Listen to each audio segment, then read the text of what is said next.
Kids can learn about racism as soon as the kids around them can start experiencing it. I can remember being in preschool and having my preschool teacher write notes to my parents condemning me for basically lying in the class, because when I brought a double-decker bus from our trip to London as my show and tell item, she said that I needed to stop lying because it wasn't feasible for me to have done that or gone there. Mind you, my dad was born in Manchester, England, and she continually berated me in class that I had a bad attitude. She gave me low grades and everything that she could because I was black. I was one of two black kids, and the other black girl just wouldn't talk because she was so afraid of running into that teacher. I can remember in first grade being disinvited to parties because one of the girls said that her mom said she couldn't have people that looked like me coming to their house, and the girl cried while she told me. So whether or not it's kids perpetuating it or kids being forced by their parents to perpetuate it, kids need to learn about race, racism, and genocide and all these things because it's happening to the other kids around them. Now, I first just want to bring up something that I've brought up in like one YouTube video before, right? When we think of these jobs like teachers, doctors, lawyers, stuff like that, right? Police officers, we think of people who want to serve the public and help the greater good and all of that stuff, right? But I mentioned this once before, when white people become these things, their intention is not to help black people. So a lot of us get confused when the police, whose job is to serve and protect, does not do that for black people. But that was never their goal. That was never their intention. Let's first clear that up, and then let's just get into this.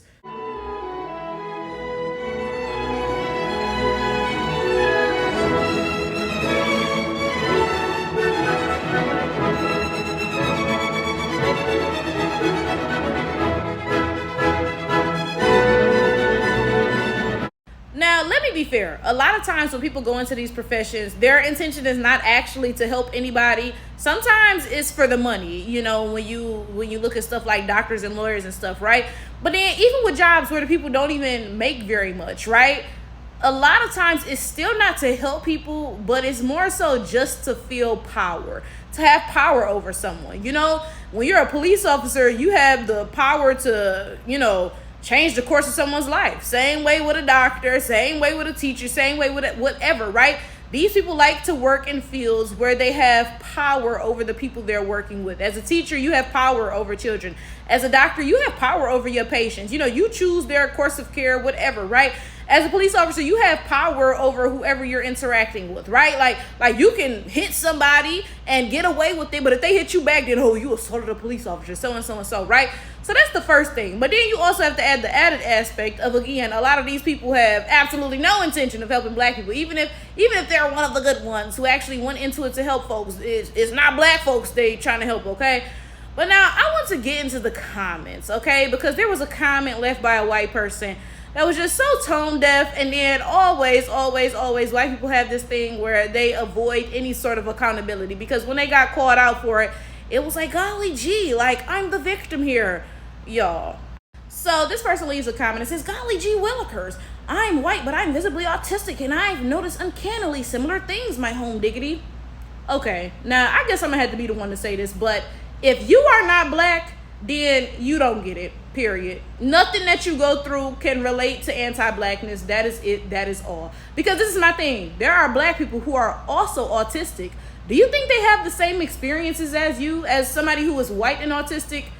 Absolutely not. They do not, okay? That's just the reality of the fact. Now, I'm going to give this person a benefit of the doubt. Let's pretend that this person was not doing the classic white people deflect thing. Because white people are always trying to deflect from racism. And I think they're also trying to downplay it. They're trying to downplay what black people go through by saying, golly gee, I go through something similar to this, my home dignity. No, you don't. You don't. Okay, so I think that's where this comes from as well, right? But again, I'm going to give this person the benefit of the doubt. Maybe they was just trying to be relatable. Okay, all right, sure. But again, nothing you go through is comparable to what black people go through based on our race. That is it. That is all.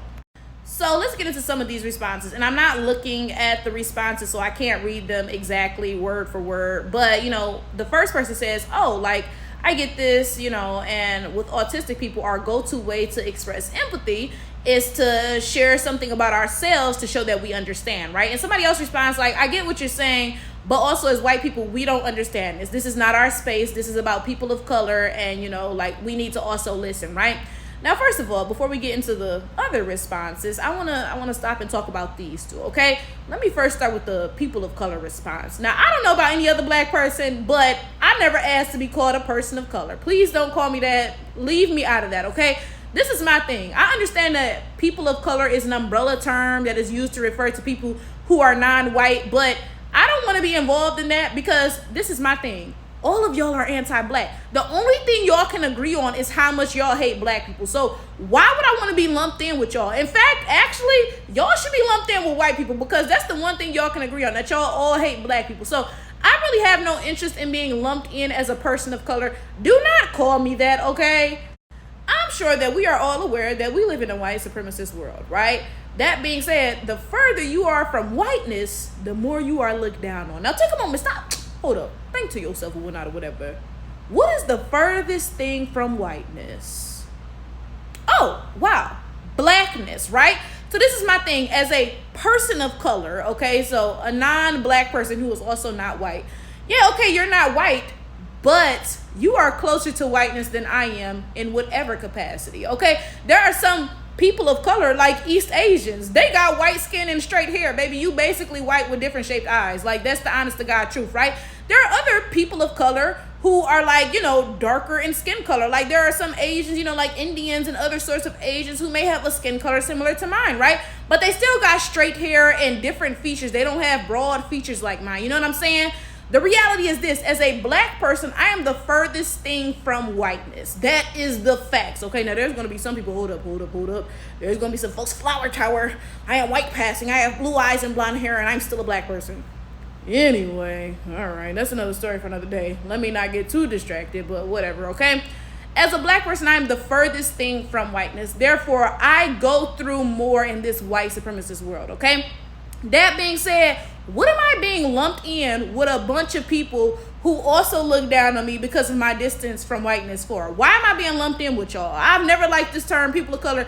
Leave me out of that. I cannot stand when y'all use black and person of color interchangeably because it be a lot of stuff that black people go through. Only us. And y'all sit there, oh yeah, people of color, women of color, whatever. No, I'm talking about black people. I'm talking about women. This affects us disproportionately. Say black people, say women. And it almost feels anti-black because it's like y'all can never acknowledge that black people got it the worst. Anytime we say we got it the worst, y'all are, oh my God, the perpetual victim, so-and-so and so, yada, yada, yada. So instead of sitting there and saying, yeah, black folks got it the worst, y'all will try to wrap it up in some, oh yeah, people of color are experiencing hair texturism. What? Bro, black people are experiencing that. Like, anyway, let me move along, right?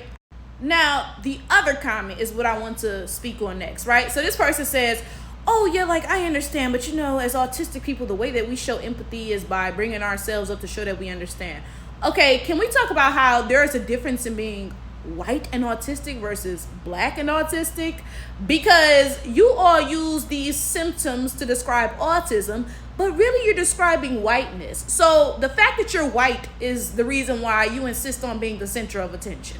That's why you insist on that, because that's something white people do, whether you're autistic or not. Anybody talk about anything and hear white people come, well, golly gee, one time someone called me string bean casserole, so actually I'm the truest victim of racism in my home diggity. Like, y'all do that with everything. It has nothing to do with you being autistic. And I'm so tired of the fact that all of these different things, I don't want to say disorders, all of these different things, they're always summed up by how they present in white people. Because like one of the telltale signs of autism is having bad social skills. But honestly, white people, period, got bad social skills. Like, what are you saying, bro? That has nothing to do with you being autistic. You're just white. Like, I'm sorry.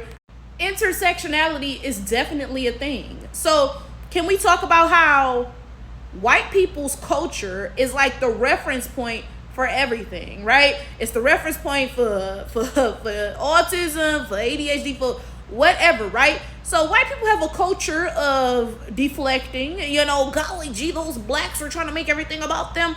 So they're always deflecting whenever black people say anything about racism. They're always trying to make it about them. Well, racism isn't real because once upon a time, someone called me pumpkin spice. You know what I'm saying? Like that has nothing to do with you being autistic. That's what white people do. So I need y'all to stop confusing white culture with whatever it is, with autism, with whatever, right? Because that's just you being white, okay? I'm sorry. Now we can go ahead and move on, I guess. Now, the person who said, oh yeah, this is how autistic people show empathy, we make it about ourselves, they left the second comment. And they said, oh, the replies are so aggressive. You guys are attacking an autistic woman for how she communicated. Now, first of all, look at that aggressive. Look at the keyword. Come on. Can y'all find any better adjectives to use with black people? Why we always got to be aggressive? Why can't nobody just be holding you accountable for your actions? Like, first of all, right? But then the second thing is this person said, oh, yeah, you're attacking an autistic woman for how she chose to communicate. This is the thing. Nobody attacked you because you're autistic and chose to communicate in whatever fashion. We're attacking you because this is about black people and the very real anti-blackness that we experience from a very young age, right? A black woman made a video talking about the anti-blackness she experienced as a very young child and how if she was old enough to go through that, then y'all kids are old enough to learn about it, right? Because y'all insist, oh golly gee, they shouldn't learn about racism in school. Meanwhile, we're experiencing said racism at those ages and younger, right? That's what this was about. It was not about your white ass going through whatever. Like, girl, find the diary, write it down. This ain't what that is about. Shut your ass up. How about that? There you go. Shut your ass the fuck up. You want aggression? There you go. Somebody need to tell y'all to shut up more often. Not everything is about you. Shut the fuck up. Like, just shut up, bro. You don't have to see black people talking about what we go through and be like, golly gee, I'm white and I've gone through worse in my home diggity. Shut up. Shut up. Maybe somebody need to be more aggressive with your ass because clearly it's not getting through to you. Clearly it's not getting through to you. Shut the fuck up. We done told you 100 times, hey, this is not your space. Hey, we're trying to have discussions about what we go through. And you still in the motherfucking Kool-Aid. So shut the fuck up. There you go. How about we be more aggressive? Because clearly the point is not being construed correctly.